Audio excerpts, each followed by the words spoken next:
Hi everyone, this is Prashant from academics for CSC. Friends, आज के इस video में मैं आप लोगों के साथ अप्रैल माह की यानी कि वर्ष 2021 की अप्रैल मंथ की ऑब्जेक्टिव करंट अफेयर को डिस्कस करूंगा। जो आज का जो हमारा टॉपिक होगा वह 67वीं बीपीएससी प्रारंभिक परीक्षा या सीडीपीओ प्रारंभिक परीक्षा सहित किसी भी प्रारंभिक परीक्षा के लिए करंट अफेयर की दृष्टिकोण से बहुत ही महत्वपूर्ण है। तो अप्रैल माह की करंट अफेयर से संबंधित ऑब्जेक्टिव प्रश्न को डिस्कस करेंगे। पहला प्रश्न है, मैत्री एकाटेक कंपनी ने विश्व का पहला mobile water from air kiosk और वाटर नॉलेज सेंटर कहाँ स्थापित किया है। देखिए, मैत्री एकाटेक कंपनी जो है वह एक हैदराबाद की एक कंपनी है और इसने विशाखापत्तनम में विश्व का पहला mobile water from air kiosk और वाटर नॉलेज सेंटर को स्थापित किया है। तो एक का आंसर हो जाएगा आपका डी, यानी कि विशाखापत्तनम में। दूसरा प्रश्न है, हाल ही में केंद्रीय शिक्षा मंत्री ने किस संस्थान में आनंदम द सेंटर ऑफ हैप्पीनेस कार्यक्रम का उद्घाटन किया। देखिए, यहाँ केंद्रीय शिक्षा मंत्री अभी निशंक हैं। इन्होंने हाल ही में IIM जम्मू यानी कि Indian institute of management Jammu में आनंदम द सेंटर ऑफ हैप्पीनेस कार्यक्रम का उद्घाटन किया है और इसे वहाँ मुख्यतः 5 चरणों में वहाँ इसे क्रियान्वित किया जाएगा। तो प्रश्न अगर आए कि आनंदम द सेंटर ऑफ हैप्पीनेस कार्यक्रम संबंधित है तो आपको आंसर देना होगा IIM जम्मू यानी कि Indian institute of management Jammu. अगला प्रश्न है, हाल ही में किस राज्य में स्थित अंबोली को जैव विविधता विरासत स्थल के रूप में घोषित किया गया है। अंडमान निकोबार, केरल, उड़ीसा, महाराष्ट्र। तो देखिए, अभी जो अंबोली को जैव विविधता विरासत स्थल घोषित किया गया है वह महाराष्ट्र में स्थित है और महाराष्ट्र के मुख्यतः सिंधुदुर्ग जिला है। महाराष्ट्र में एक सिंधुदुर्ग जिला है जहां आपको जानकारी होगी कि वहीं पर पश्चिमी घाट भी महाराष्ट्र से होकर गुजरती है। पश्चिमी घाट मुख्यतः 6 राज्यों से संबंधित है और महाराष्ट्र उनमें एक है। तो महाराष्ट्र के सिंधुदुर्ग जिले स्थित अंबोली को हाल ही में जैव विविधता विरासत स्थल के रूप में घोषित किया गया है। तो 3 का आंसर हो जाएगा कि अंबोली जिसे जैव विविधता विरासत स्थल के रूप में घोषित किया गया वह किस राज्य में है, तो आपका आंसर हो जाएगा महाराष्ट्र।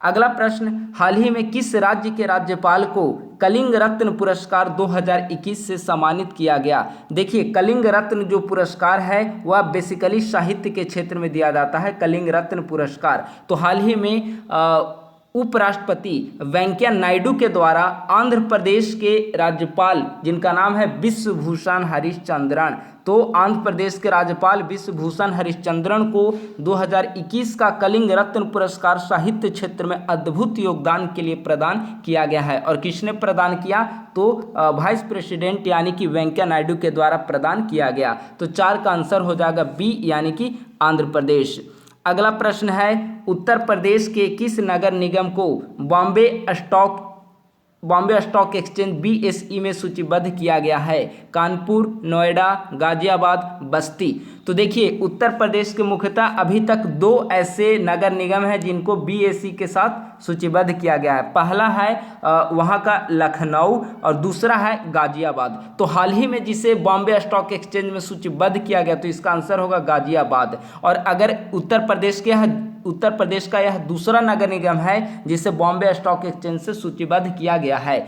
तो अगर प्रश्न आए कि हाल ही में उत्तर प्रदेश के किस नगर निगम को बॉम्बे स्टॉक एक्सचेंज के साथ सूचीबद्ध किया गया, तो आंसर होगा गाजियाबाद। लेकिन कुल मिलाकर सबसे पहले लखनऊ नगर निगम को स्टॉक एक्सचेंज से सूचीबद्ध किया गया और दूसरे नंबर पर है गाजियाबाद, लेकिन हाल ही में किया गया है गाजियाबाद को, इसीलिए यहाँ आंसर होगा 5 का सी।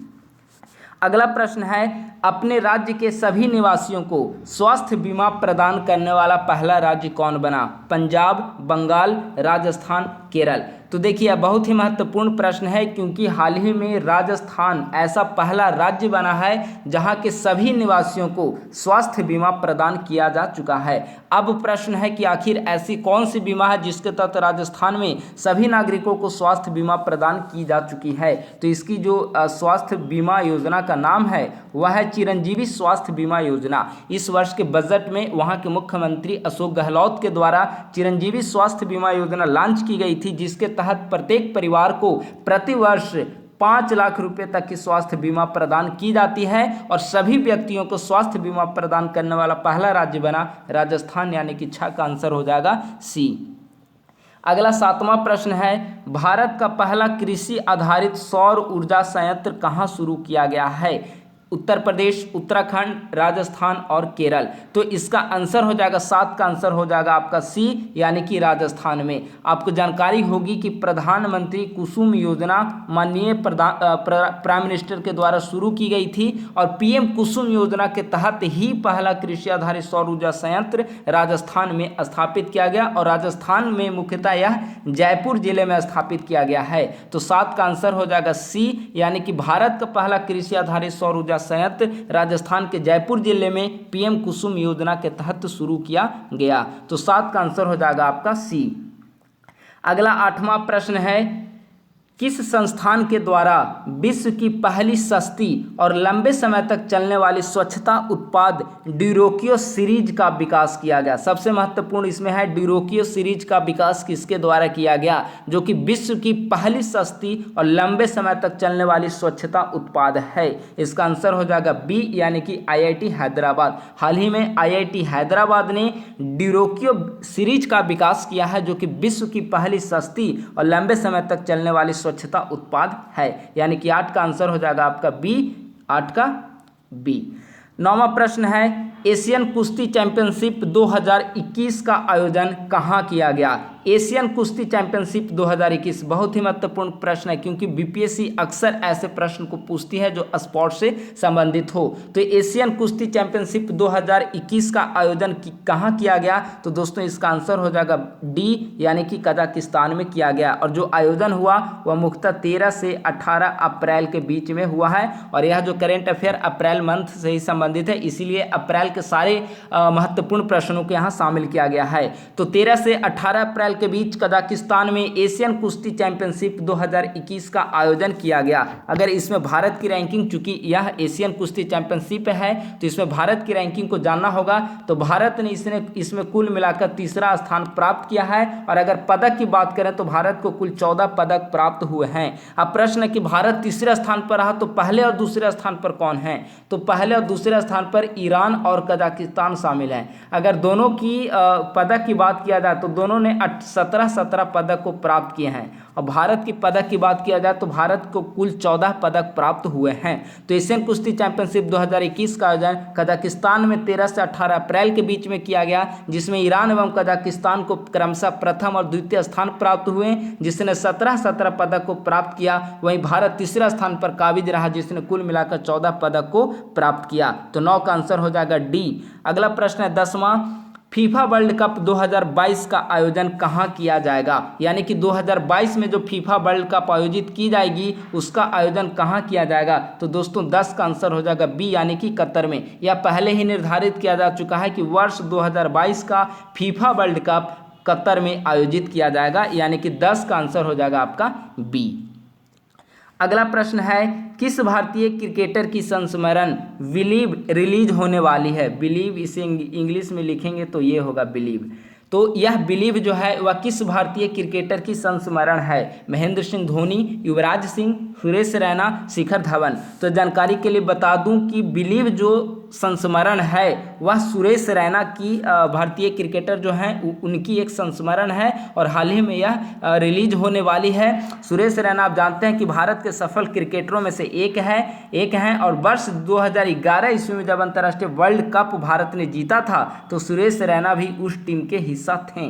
तो हाल ही में बिलीव नामक संस्मरण जो है वह सुरेश रैना की है, वह रिलीज होने वाली है। तो इसका आंसर हो जाएगा 11 का सी। अगला 12 नंबर प्रश्न बहुत ही महत्वपूर्ण है। यह पुस्तक है मनोहर पर्रिकर। आप लोग जानते हैं एक्स डिफेंस मिनिस्टर और गोवा के मुख्यमंत्री रह चुके हैं और भारत के पहले IITian मुख्यमंत्री, या भारत के पहले ऐसे मुख्यमंत्री जो IITian हैं मनोहर पर्रिकर थे। और दूसरे नंबर पे केजरीवाल हैं जो अभी दिल्ली के मुख्यमंत्री हैं, आम आदमी पार्टी के संयोजक।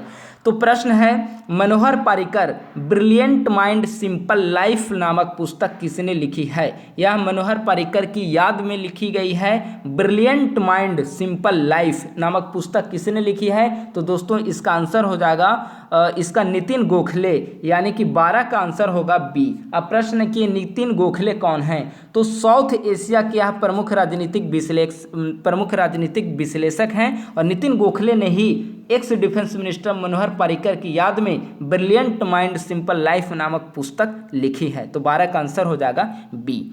अगला 13वां नंबर प्रश्न है, राष्ट्रीय पंचायती राज दिवस कब मनाया जाता है? तो राष्ट्रीय पंचायती राज दिवस जब देश में पंचायती राज संस्थान को पूर्णतः 73वें संशोधन को लागू किया गया, तो उसके बाद से प्रत्येक वर्ष 24 अप्रैल को राष्ट्रीय पंचायती राज दिवस मनाया जाता है, यानी कि 13 का आंसर हो जाएगा सी, यानी कि 24 अप्रैल राष्ट्रीय पंचायती राज दिवस से संबंधित है, राष्ट्रीय पंचायती राज दिवस के आयोजन से संबंधित है।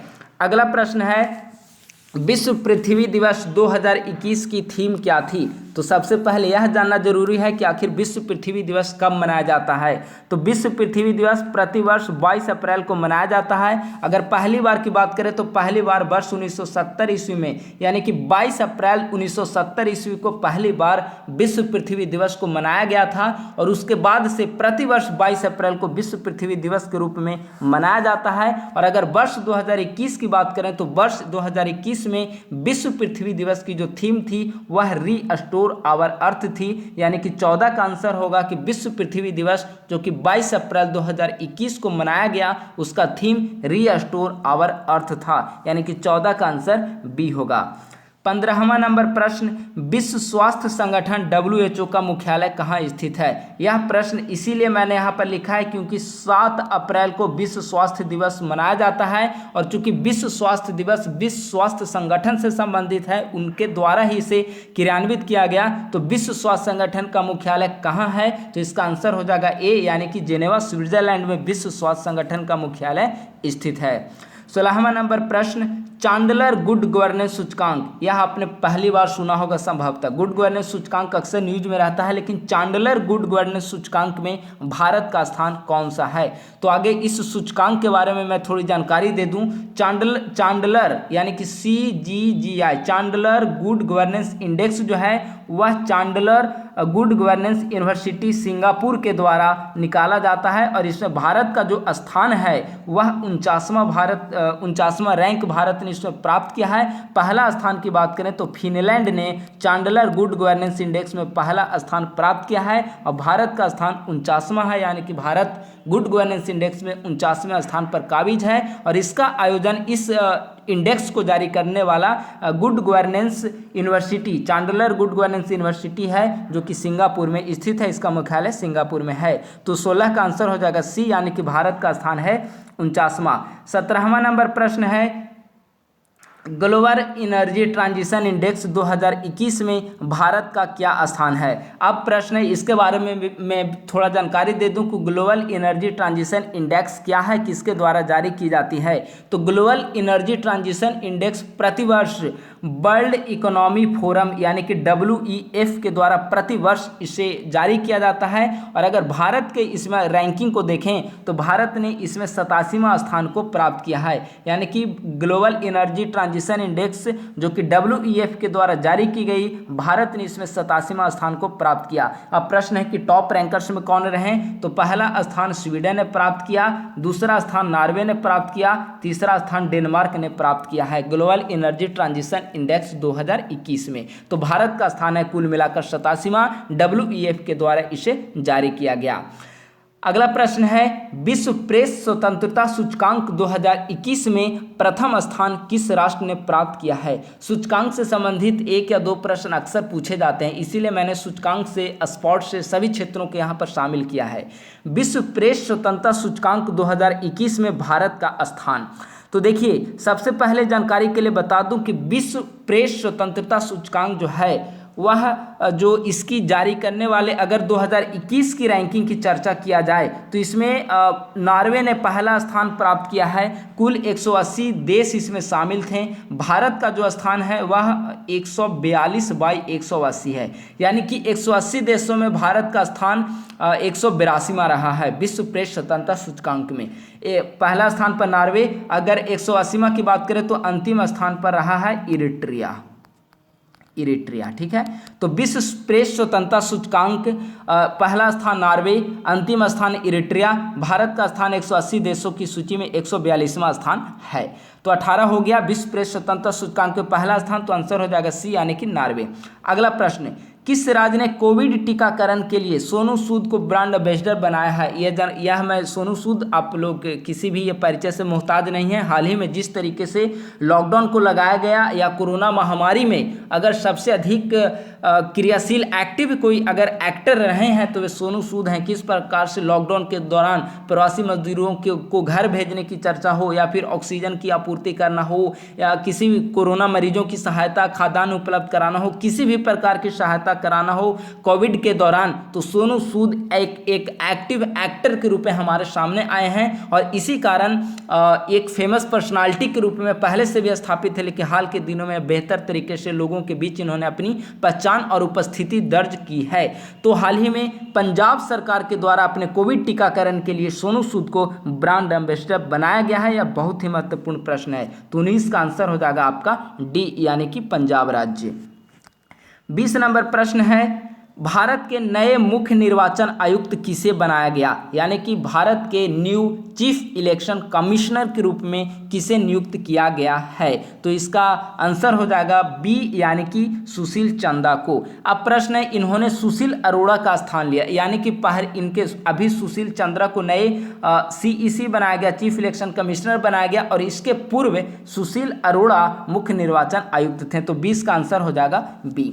अगला प्रश्न है, न्यायमूर्ति एन.वी. रमन्ना भारत के प्रधान न्यायाधीश बने। जानकारी के लिए आप भी जानते होंगे कि हाल ही में भारत के नए सीजेआई के रूप में एन.वी. रमन्ना ने शपथ ली है। अब प्रश्न है कि भारत के कैवें नंबर के यहाँ सीजेआई बने हैं या भारत के सर्वोच्च न्यायालय में जो प्रधान मुख्य न्यायाधीश बने वे कौन से नंबर के हैं? तो इसका आंसर हो जाएगा, इसका आंसर होगा सी यानी कि 48वें नंबर। 21 का आंसर हो जाएगा सी, यानी कि अभी एन.वी. रमन्ना जो हैं वह भारत के 48वें सीजेआई हैं। इनके पूर्व अगर देखा जाए तो एस.ए. बोबड़े थे, तो एस.ए. बोबड़े वह 47वें सीजेआई थे, 47वें सीजेआई।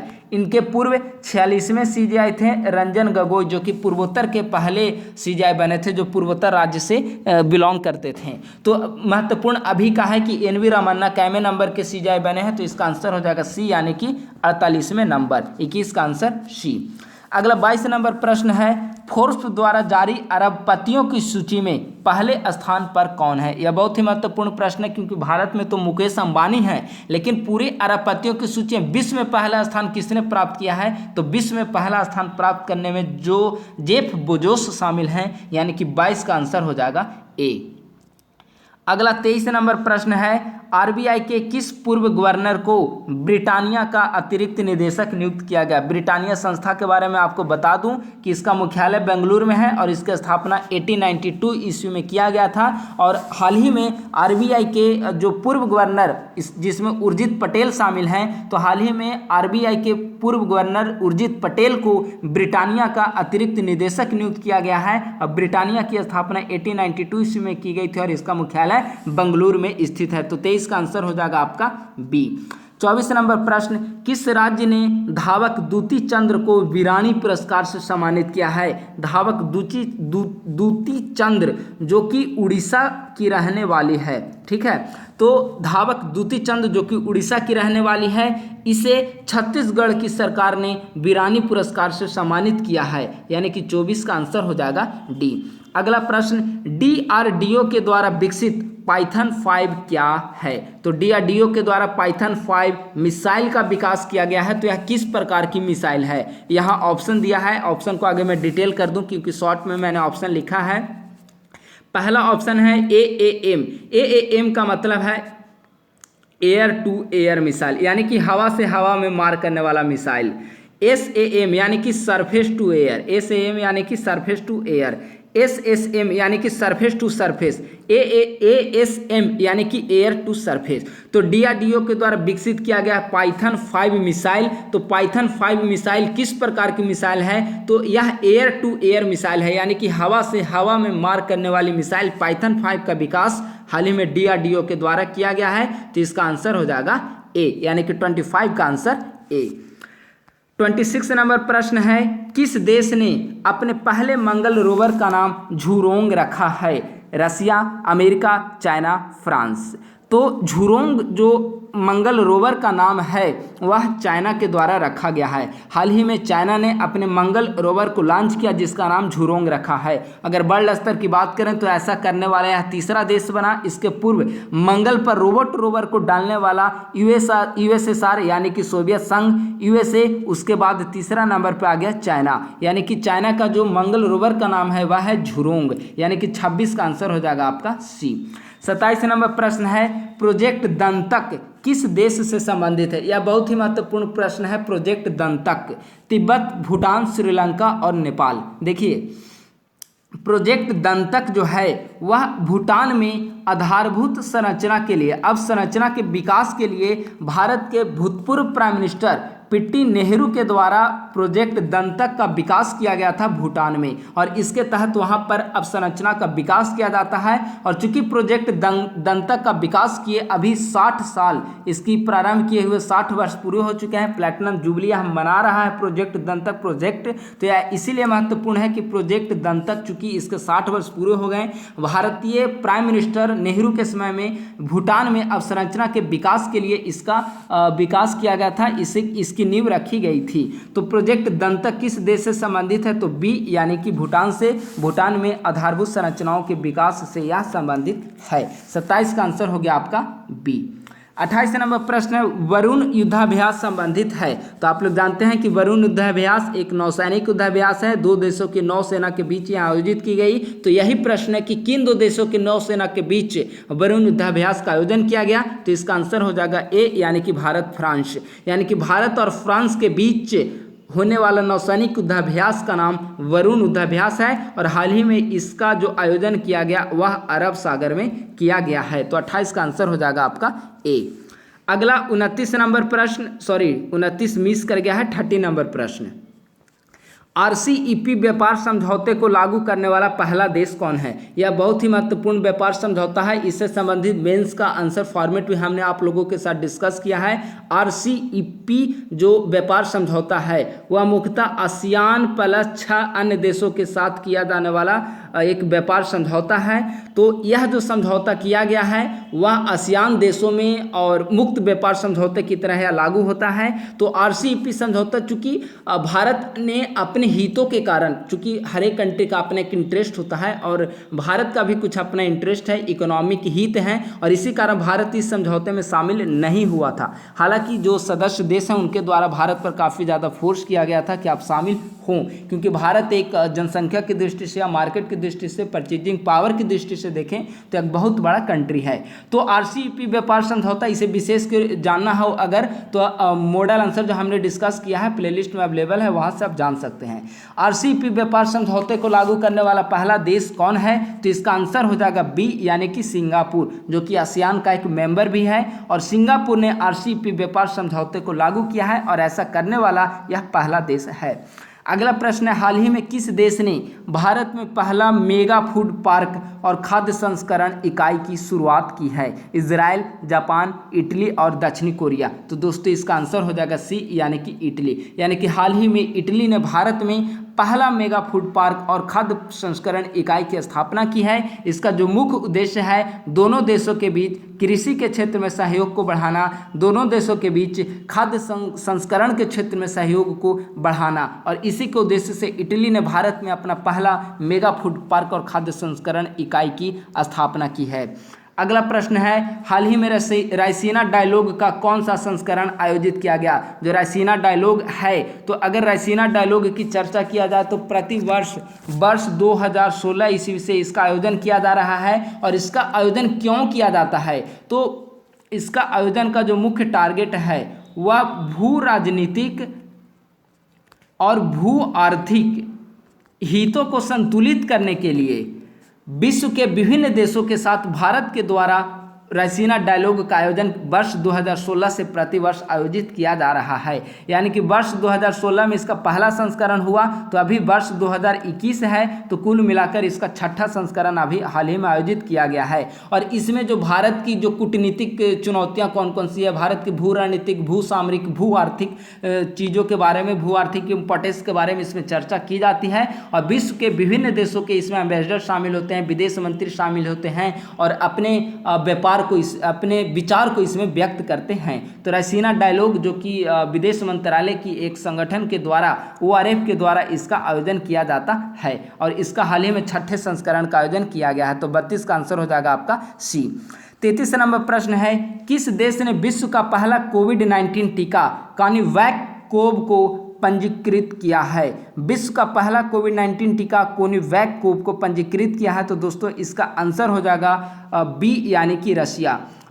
इसका आंसर यहाँ पशु के लिए यहाँ करना चाहिए, प्रश्न मिस्टेक है मुझसे। विश्व का पहला पशु के लिए कोविड-19 टीका, तो यह रशिया होगा। अगर मानव की बात किया जाए तो मानव के लिए भी रशिया ने ही किया था, जैसे स्पुतनिक 5 अभी हाल ही में भारत ने भी इसके आपात मंजूरी दी है, आपात इस्तेमाल की। तो रशिया मानव के लिए भी अगर आएगी कि पहला कोविड-19 टीका, तो रशिया के द्वारा स्पुतनिक 5, और पशु के लिए तो कोनिवैक को, इसका भी पंजीकरण रशिया के द्वारा ही किया गया। तो 33 का आंसर हो जाएगा आपका बी। 34 नंबर प्रश्न है, हाल ही में बिम्स्टेक समूह के विदेश मंत्रियों की बैठक कहाँ आयोजित की गई? बिम्स्टेक समूह जो कि 1997 ईस्वी में बिम्स्टेक का गठन किया गया था। और बिम्स्टेक में अगर सदस्य देश की बात करें तो यहाँ पर शॉर्ट में मैंने लिख दिया है, बी से बांग्लादेश, आई से इंडिया, एम से म्यांमार, ए से श्रीलंका, टी से थाईलैंड, भूटान और नेपाल। यहाँ शॉर्ट में हमने लिख दिया है। इसकी स्थापना 1997 में हुई थी और इसके सदस्य देशों को शॉर्ट में हमने लिख लिया, यहाँ से आप समझ सकते हैं। तो हाल ही में बिम्स्टेक समूह के जो जितने भी सदस्य हैं उनके विदेश मंत्रियों की बैठक आयोजित की गई है और इसका आयोजन श्रीलंका में किया गया। तो इसका आंसर हो जाएगा सी। बिम्स्टेक के बारे में फिर से मैं एक बार सदस्य के बारे में बता दूं, B for Bangladesh, I for India, M for Myanmar, S for Sri Lanka, T for Thailand, B for Bhutan, N for Nepal. और इसका गठन 1997 ईस्वी में किया गया था। इसके विदेश मंत्री के समूह की बैठक श्रीलंका में आयोजित की गई। अगला 35 नंबर प्रश्न है, हाल ही में किस देश ने चाइना के साथ 25 वर्षीय स्ट्रेटेजिक कॉपरेशन पैक्ट पर हस्ताक्षर किया है? बहुत ही महत्वपूर्ण प्रश्न है और इसका आंसर हो जाएगा सी, यानी कि ईरान ने। हाल ही में चाइना और ईरान के बीच 25 वर्षीय स्ट्रेटेजिक कॉपरेशन पैक्ट पर हस्ताक्षर किया गया और ईरान ने ऐसे समय में चाइना के साथ 25 वर्षीय की संधि समझौता किया है जब अमेरिका सहित अमेरिका, यूरोपीय संघ, कई यूरोपियन राष्ट्रों ने भी ईरान पर बैन कर रखा है परमाणु विस्फोट को लेकर, न्यूक्लियर के मामले को लेकर। तो ईरान और चाइना के बीच हाल ही में 25 वर्षीय समझौता किया गया है। इससे उम्मीद की जा रही है कि ईरान की जो अर्थव्यवस्था अमेरिका और यूरोपीय कंट्रीज के बैन करने के बाद जो ईरान की अर्थव्यवस्था डैमेज हो गई थी, तो इसके बाद ईरान की अर्थव्यवस्था में एक नई ऊर्जा आएगी और ईरान की अर्थव्यवस्था फिर से पटरी पर लौट आएगा। तो यह महत्वपूर्ण प्रश्न है क्योंकि चाइना ने 25 वर्षों के लिए यह समझौता किया है। 36 नंबर प्रश्न है, आहार क्रांति की शुरुआत किस मंत्रालय के द्वारा की गई है? तो जो आहार क्रांति है, आहार क्रांति का अगर जो है मुख्यतः पोषण से संबंधित आहार क्रांति है और इसका जो शुरुआत किया गया, इससे संबंधित मंत्रालय जो हैं वह विज्ञान प्रौद्योगिकी मंत्रालय, पृथ्वी विज्ञान मंत्रालय, स्वास्थ्य व परिवार कल्याण मंत्रालय, तीनों हैं। यानी कि इसका आंसर हो जाएगा डी, यानी कि आहार क्रांति से संबंधित मंत्रालय विकल्प में दिए गए उपयुक्त सभी हैं, विज्ञान प्रौद्योगिकी मंत्रालय, पृथ्वी विज्ञान मंत्रालय और स्वास्थ्य व परिवार कल्याण मंत्रालय। अगर इसकी थीम की चर्चा किया जाए तो इसका मेन थीम है आहार क्रांति का उत्तम आहार, उत्तम विचार। आहार उत्तम रहेगा तभी आपके विचार भी उत्तम बनेंगे और इसी उद्देश्य के साथ भारत को एक स्वस्थ एवं स्वच्छ राष्ट्र बनाने के लिए आहार क्रांति की शुरुआत इन तीनों मंत्रालयों के द्वारा मिलकर सहभागी कार्यक्रम के रूप में की गई है। तो 36 का आंसर हो जाएगा आपका डी। अगला प्रश्न है 37 नंबर प्रश्न है, टीबी फ्री इंडिया का लक्ष्य रखा गया है, यानी कि भारत को किस वर्ष टीबी मुक्त करने का टारगेट रखा गया है? तो जो भारत सरकार का टारगेट है उसके अकॉर्डिंग वर्ष 2025 ईस्वी तक भारत को टीबी मुक्त बनाने का लक्ष्य रखा गया है। तो इसका आंसर हो जाएगा 37 का आंसर सी।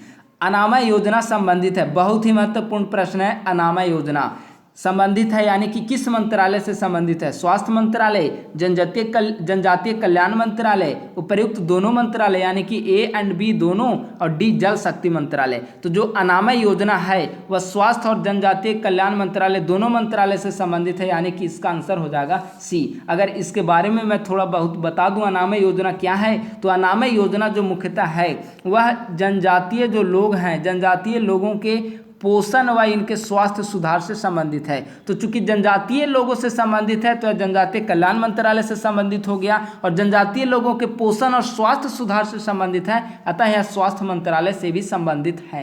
तो इसका आंसर होगा कि अनामय योजना जो कि जनजातीय लोगों के पोषण और स्वास्थ्य सुधार से संबंधित है, भारत सरकार के स्वास्थ्य मंत्रालय और जनजातीय कल्याण मंत्रालय दोनों से जुड़ी हुई है। तो 38 का आंसर हो जाएगा आपका सी। अगला नंबर प्रश्न है, हेमंत बिस्वा शर्मा असम के मुख्यमंत्री बने, यानी कि हेमंत बिस्वा शर्मा असम के कैमे नंबर के मुख्यमंत्री बने हैं। हाल ही में आप जानते हैं कि हाल ही में भारत के कई राज्यों में चुनाव हुए, जिनमें असम एक महत्वपूर्ण राज्य है, बंगाल में चुनाव हुए, केरल में चुनाव आयोजित किया गया, तमिलनाडु में चुनाव आयोजित किया गया तमिलनाडु में, और एक पुडुचेरी एक केंद्र शासित प्रदेश है, यहाँ चुनाव का आयोजन किया गया, जिसमें असम के मुख्यमंत्री के रूप में हेमंत बिस्वा शर्मा ने शपथ लिया, और हेमंत बिस्वा शर्मा असम के 15वें मुख्यमंत्री के रूप में इन्होंने शपथ लिया है। तो 39 का आंसर हो जाएगा आपका सी। इसके पहले मुख्यमंत्री थे सर्बानंद सोनोवाल, तो इसका आंसर हो जाएगा सी। अगर राज्यपाल जिन्होंने शपथ दिलाया तो राज्यपाल असम के वर्तमान समय में है जगदीश मुखी।